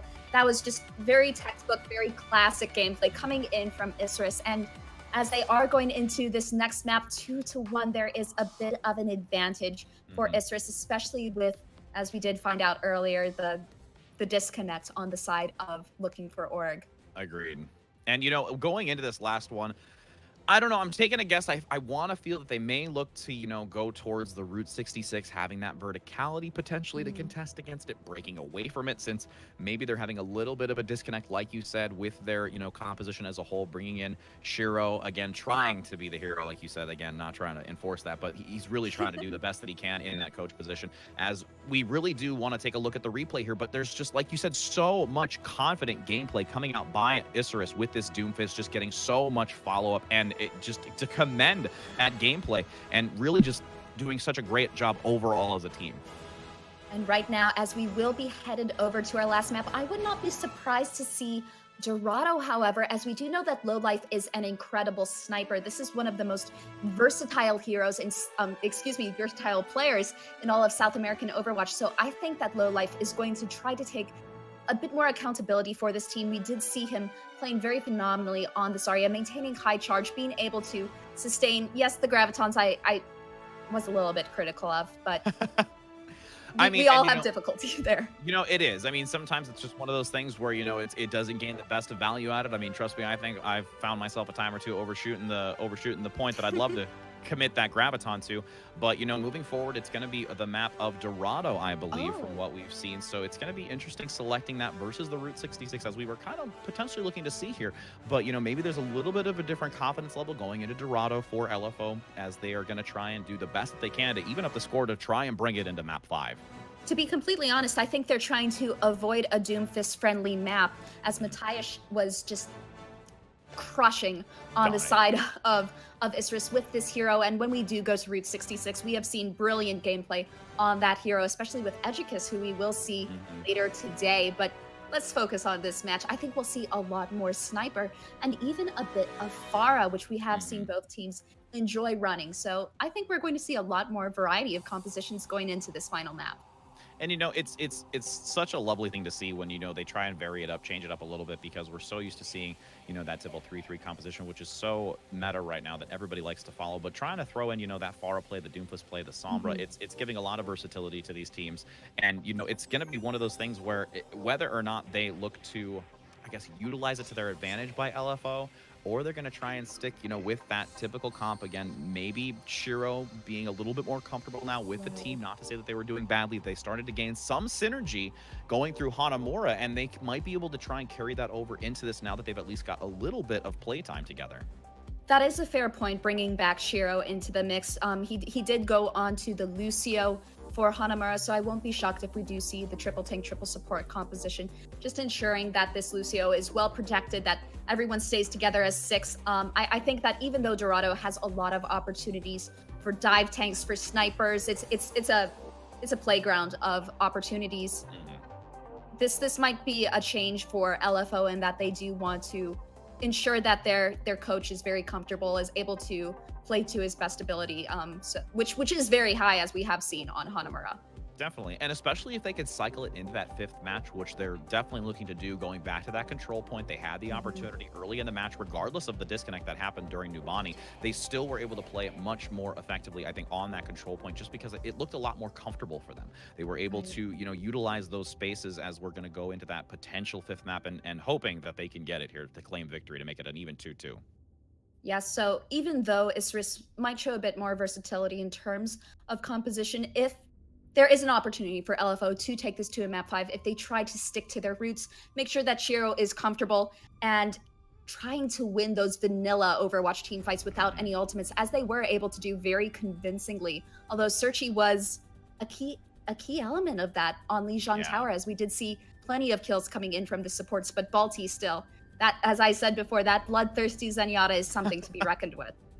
Yes, indeed. For someone who looks for peace, they can definitely be aggressive, and we're going to now get into it. And, you know, I'm also interested to see if LFO is going to look to try and also play that first point Orisa play. We saw a little bit of the Orisa on Nubani for the defensive side, but it actually looks like it's going to be looking for Org on the attacking side first, with Isurus on the left for the defensive side, trying to see, you know, what their composition is going to be. And it looks like they're going to go for that triple tank, triple support. We're going to have Ravaged on the Reinhardt. So, again, we're not going to have that divey composition, which we partially saw in the first control point, where they were unfortunately able to capitalize against looking for Org. So I'm a bit surprised to see Isurus going to start off with this composition. Typically when we get to third point of Dorado, that's when we'll get those Reinhardt v Reinhardt battles, which are one of my favorite parts of the game.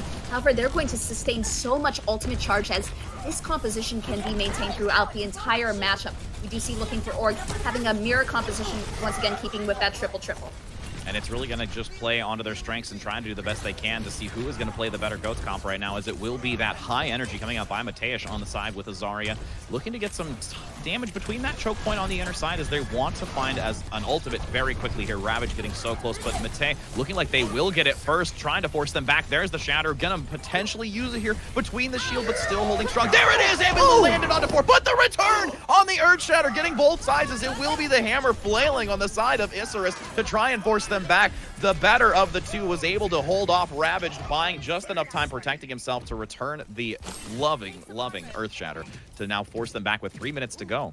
Oh, that was absolutely beautiful on both sides. Mate takes down 4, but then Ravage, who had his shield up, sees the opportunity and is able to completely avoid the damage coming in for Isurus, which might have allowed looking for Org to make serious progress with that payload. Now let's take a look at the Zarya v Zarya battle, as both Zaryas are extremely close to these Gravitons, with Mateusz having a bit of an edge. Yes, indeed. Rally going to be forced as well, coming out by LFO to see if they can get a buffer for this engage, trying to strengthen up because they know that Graviton's coming soon, needing to be careful of it. Balti getting the early pick, though, onto Ravage. That's the numbers advantage in favor of LFO. Graviton going to come out potentially here, but they actually don't need to use it. The damage is so high by low life, and as we've said, so much energy charges. They're going to look to stagger the rest of these members off. Isurus just trying to buy some time here. The DMEC going to happen, and now going to move into this corridor, as that archway is going to pose a little bit of problem if they cannot seem to get through it quickly here.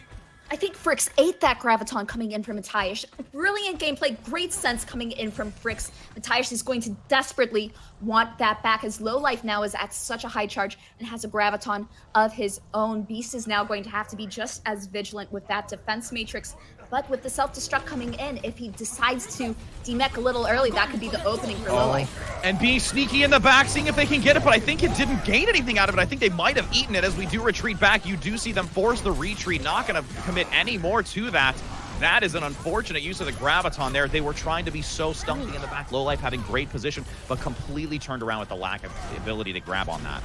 Yes, this is the tale of two Gravitons, and unfortunately it has the same ending for both teams, as they have been gobbled up by the defense matrices of Beast and Frix. Frix will have that self-destruct available, with Mate having the Earth Shatter, so we could see a very exciting ultimate combination coming in very shortly. And this is that choke point I was saying earlier. It's going to be difficult to try and push through. They're going to force that self-destruct in the back to try and sever the team, placing them into two different portions, as it will now be the Transcendent coming out by DDX on Isurus with the Earth Shatter to follow up. Can they get the damage? But the Sound Barrier going to come out on the side of Isurus, doing such a great job to sustain through that incoming damage. But Tay getting the follow-up though onto Jane, also going to get the additional support taken down, as looking for Org just doing a great job persevering through that encounter and able to survive. This was a game of chess right there, with the ultimates, with the usage coming in from both teams. You do see the Earth Shatter coming in from Mate, and then Kaizak directly responds with the Sound Barrier. We do see the Transcendence coming out from Balti. Just such high-level gameplay. This is what I do love about this GOATS composition, is that every single ultimate, every single ability can have such a major impact, and you really do have to keep track of your enemy's resources at such a high level, especially that defense matrix, as unfortunately both Zaryas have found out. And they're looking for a flanking position now by Isurus, seeing if they can capitalize on them now in the opposite position. Both Ryan's gonna get knocked down on the front. Who's gonna go down first? They both do simultaneously. No shield available for either team as they're trying to get the follow-up now, getting separated here, needing to be careful on how they want to reapproach this. There is gonna be another late stagger, completely dividing Balti from the team. Frick's gonna get low as well, hoping to just jump off to reset back for that mech. And that's gonna be the reset right there. Oop, nope, Jane's gonna get it. Ooh, ouch. That is not a very fun fall for that D.Va, but there is 5 ultimates almost online for Isurus. Now it's going to be very valuable for LFO to try to bait out some of these a bit early, especially that Transcendence from DBX, as then there will be no support ultimates available for Isurus throughout this second push. Gage starting now on the payload. They have the Graviton, seeing if they can get it. Mateusz wanting this opportunity not to get eaten again. And on the side of looking for Org, getting almost to their own. Low Life trying to generate it. Mateo gonna have that Earth Shatter, so they're trying to generate these ultimates, hoping to at least be on par here, as the rally's gonna be used by Jane. Tucking it into the corner, not wanting to get eaten, but no real follow-up to it, and not gonna get any into it. Now with the Graviton shield gonna be up, trying to stagger behind it for the Earth Shatter, but actually gonna go for the pin, trying to separate Beast from the rest of them. With the Transcendence gonna be forced on the side for looking for Org. Gaining that shielding to protect for Matea. Not going to, again, commit this Earth Shatter just yet. Soon to have the Sound Barrier, but 2 ultimates still in favor of Isurus. They're trying to hold on to the Self-Destruct and the Earth Shatter as they look to retreat and try and regroup again under this choke point once again for the Bridgeway. Even though Low Life did have a phenomenal Graviton Surge, only now is the cart moving, and that's after 4 ultimates were used for LFO. Major investment that is only now just starting to pay off, where Isurus is regrouping, going to have another opportunity to stop this payload before it makes it to the second checkpoint. And they have 3 major ultimates that have great synergy available. I'm still waiting to see that Earth Shatter Self-Destruct combination that I love so much coming in from Ravage and Beast. They've been holding on to these for a while. Oh, and they're gonna find it through the payload, but it's blocked. Oh, looking for Org. Matea doing a great job seeing that high ground engaged to turn it back around. They're just gonna continue pushing forward with Shiro now with another Sound Barrier pushing forward, and they are just moving swiftly into this with 25 seconds still to go and a team kill to boot. Beautiful gameplay coming from looking for Org. Great Earth Shatter from Mate especially. They have been following this Reinhardt into battle so far. It's not just pressing W, everybody. This Reinhardt has been blocking shatters, has been responding very well, and now Swaran is able to match his aggression, coming in with all of that area of effect healing on the Brigitte. And they're so far ahead right now. They are looking to spawn camp them at this moment, just having so much just presence in this front line, allowing that payload to continue moving uncontested. No one able to come out, gonna generate a lot of ultimates here. They have 5 going into this, whereas it's only gonna be potentially, well, 5 of their own. They're trying to get it. Jane, along with Matea, able to get that soon. Graviton as well. And right now, as we do see Low Life, oh, he's so excited to use that Graviton Surge, but here comes that Earth Shatter. Managing to pull them down, trying to follow up with Fricks with the self-destruct, trying to keep the momentum into their favor with that Graviton still available. Why Low Life? Beast gonna get the return, taking them out before the Graviton is used. That's gonna be devastating for them as the Transcendence is now going to be forced by Balti. Getting Shiro on the front line, trying to get some boop opportunity to displace them, to hopefully get the picks that they need to try and keep this payload moving and wait to see if Low Life can get back in time to utilize that Graviton to their advantage. But so much damage has already been done. The staggers are setting in, and now they're gonna have 35 seconds last chance to try and get a full 6 here to contest against it. Yes, and Isurus does have a bit of an advantage as there's only 30 seconds, as you said, and both Gravitons are online. But if we look at the support resources, Kaizak has that Sound Barrier. That can be the huge difference whenever a Graviton Surge does indeed come in. There are no support ultimates online for looking for Org yet, and Shiro might not be able to charge this in time before Mateusz brings in this major resource.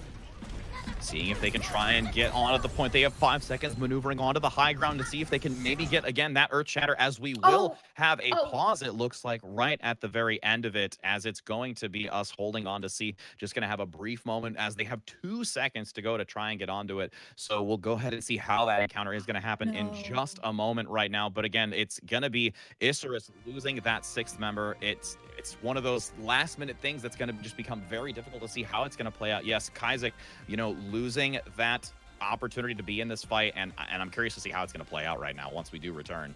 Kaizak, that is the last person you want to lose to this disconnect right now. This is heartbreaking on the side of Isurus. Not only did he have Sound Barrier, he has been so integral to this entire defense.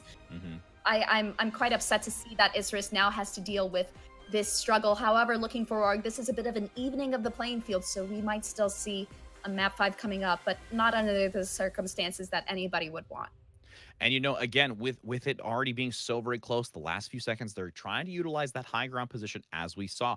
Beast is looking for that engage, but again, with that loss of the support, the ultimate, there is a lot riding on that. There is an even exchange for the ult economy for the Graviton. Maybe Matea able to get the Earth Shatter as well to try and contest against it, but with that Reinhardt play that we've seen, the shield protection coming out by Isurus, not sure if they'll be able to gain value out of it. If that Graviton hits first, able to isolate them on that high ground position, just allowing them to exploit the damage, that's, I think, their best option right now before we move back into this. And it, again, is trying to see if we can get that reconnect right now. I believe we will have a short amount of time before they're getting it. But, you know, like I said, looking for Org, especially with this, you know, brief pause and disconnect, now they're on the edge of their seat. They're trying to keep warm right now, where they want to just not lose out on this, as we're hoping to get it turned back around.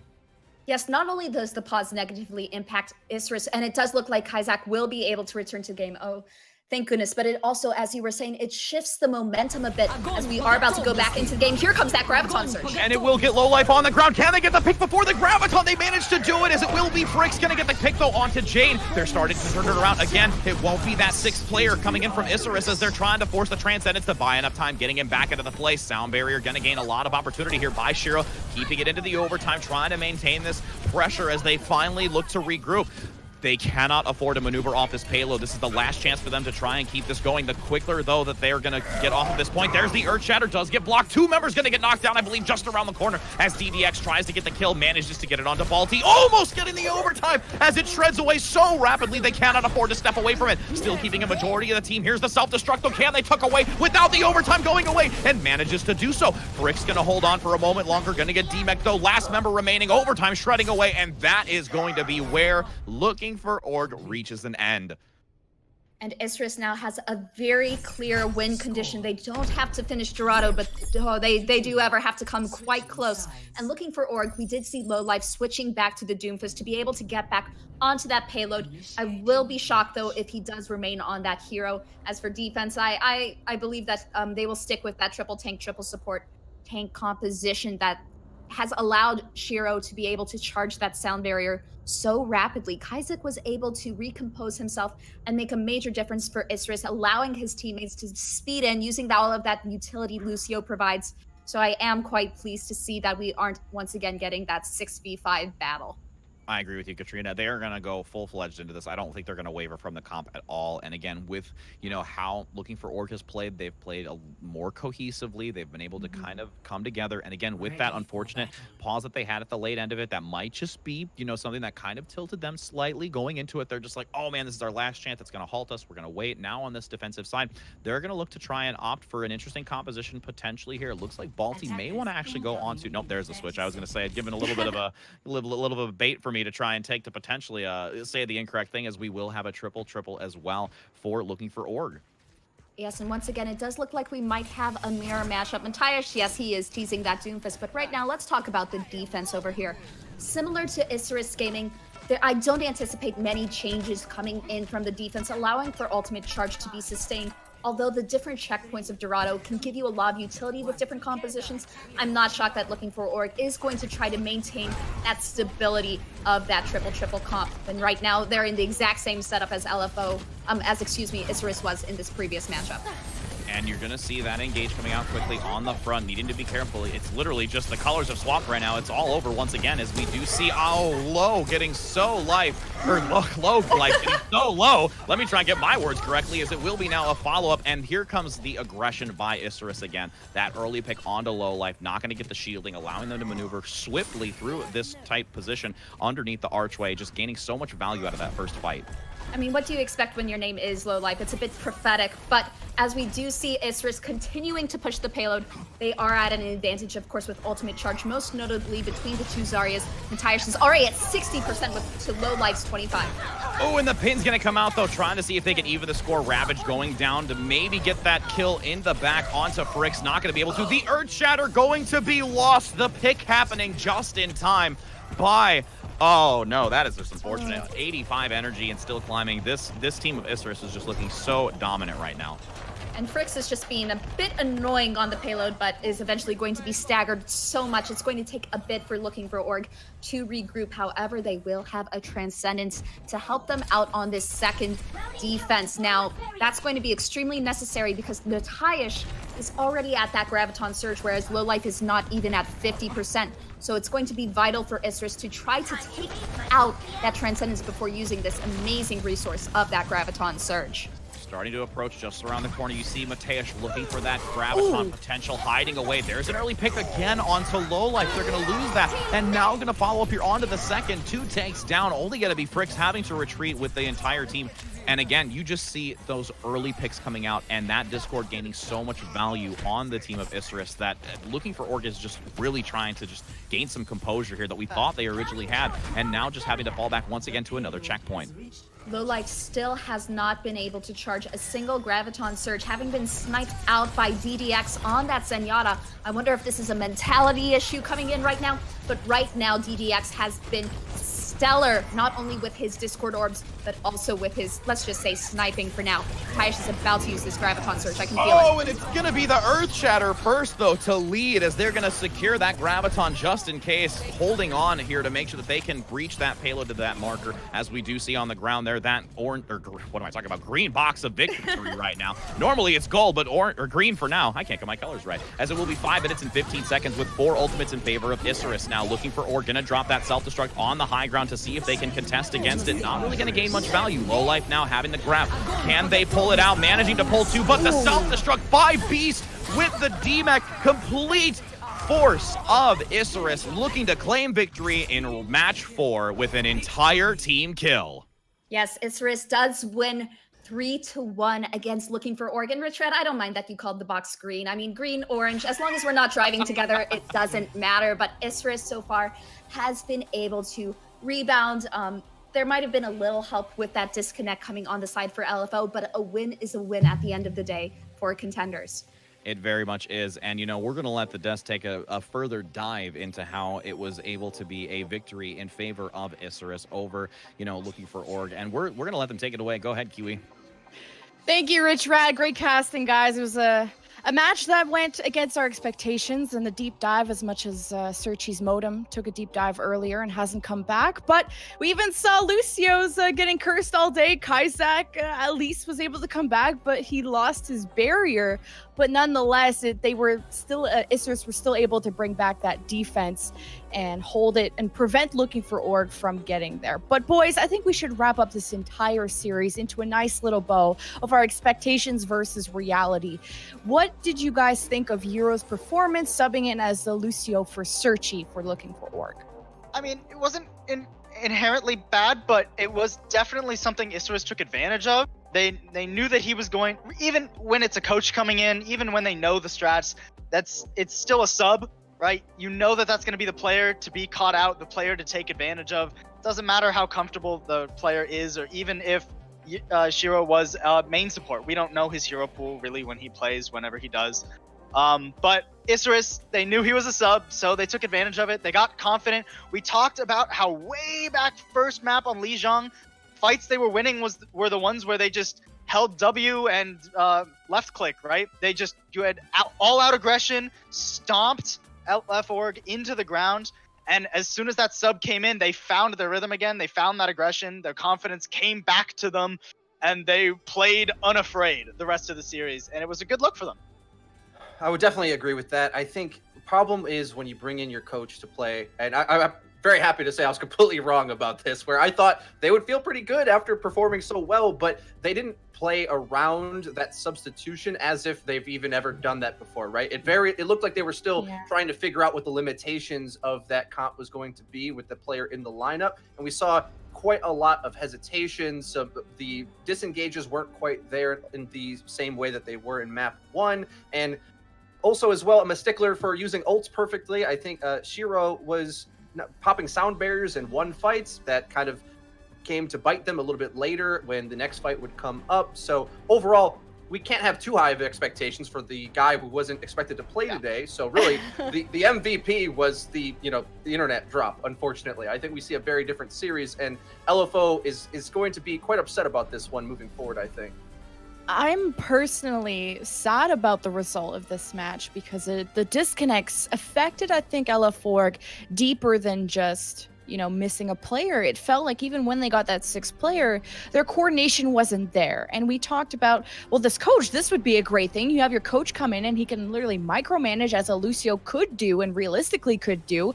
And I was looking through maybe Shiro's career profile, and I really didn't see any team experiences that were listed. He's been coaching for quite some time, but that is still realistically different than being in the game itself. So I know we've been talking about, you can tell that this is not a Lucio player, and realistically probably not a Lucio main in real life. So we do want to shout out Shiro for at least, filling in on short notice, and at least they got pushes going. They won some fights with it, but there was definitely a difference between the tilt, or at least the the chaos that kind of went on within Looking for Org, because they had brought LFT out to a game 5 and they were looking so good last week. And this is a very, very different look than what we saw last week. Well, and I think if you're looking for Org, it's definitely disappointing to lose a match like this, but you don't come away from this deterred for the rest of the season, right? Yeah. You've played some tough contenders, right? This is probably the last real loss you're going to take. I think they still have to play Up Gaming, so maybe they'll take one there. But they also have still Black Dragons to play against, bottom of the list right now. So the fact that you only lost to Isurus probably because of a disconnect, we can say, is something that they can feel comfortable with. I think it's unlikely they drop out of that playoff contention. They're definitely going to stay in that 3rd or 4th spot going forward. And if you can lock it up in the last 2 weeks, a playoff run is still possible for you. And that's what we're looking at this point in the season, right? So I think while this is a bit disheartening for your scoreline, and it's going to make it a bit difficult when they, I assume, get into playoffs, because they're going to have to go up against a higher seed, I think this is still something you look at and you say, this doesn't stop us here.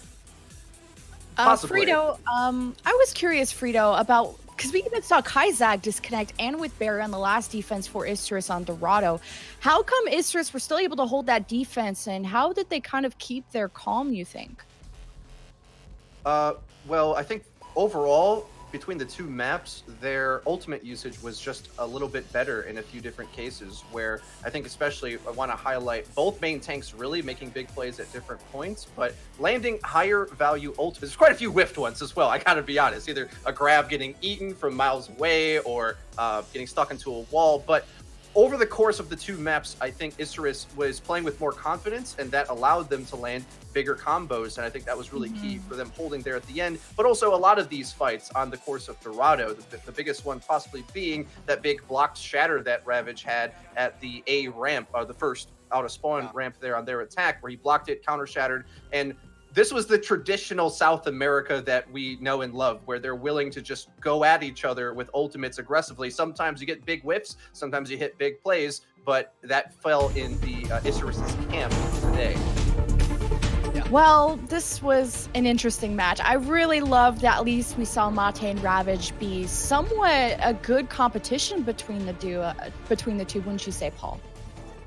Yeah, I definitely think so. And it was interesting how they played around, because we saw when they went over to Hanamura halfway through the series, right? Normally, when in the past, what we've seen from Isurus is Jane filling out that Zarya role and Matthias going on to the Brig, right? But they actually switch it up on Hanamura, and it wasn't a bad look for them, right? Jane was finding a lot of value out of these bashes, was staying alive pretty well on that Brig. I would argue maybe even a bit better than Matthias was. I don't necessarily know if Matthias was getting more value out of the Zarya than Jane was, but that's something I find it interesting that they were willing to play around with, and it didn't go poorly for them. So I'd like to see what they decide to lock down as far as those roles go. I think Matthias maybe needs to work on those grabs a little bit more on when to play them. I think maybe it was a bit of an in-match experimenting that led to him whiffing more than one, right? Didn't get it eaten more than one time, I think, but one time is still too many.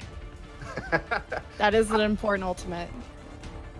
Well, I want to say congratulations for Isurus. I mean, since their introduction of Matiash, they're 2-0 with this player. I mean, week 1 was a bit of a but week 2, week 3, it's all W's from here. Isurus with that win, I think we'll be climbing to the 3rd place spot, and LF4 might possibly dropping to the 4th place spot, but both these teams holding on to a playoff position just for the moment. We are at the halfway point of this season of Contenders South America, but that's not all the Overwatch we have for today. Fury versus Black Dragons is coming up next, and after that, we have LFT Owl versus Up Gaming. So don't go anywhere. Overwatch is right around the corner.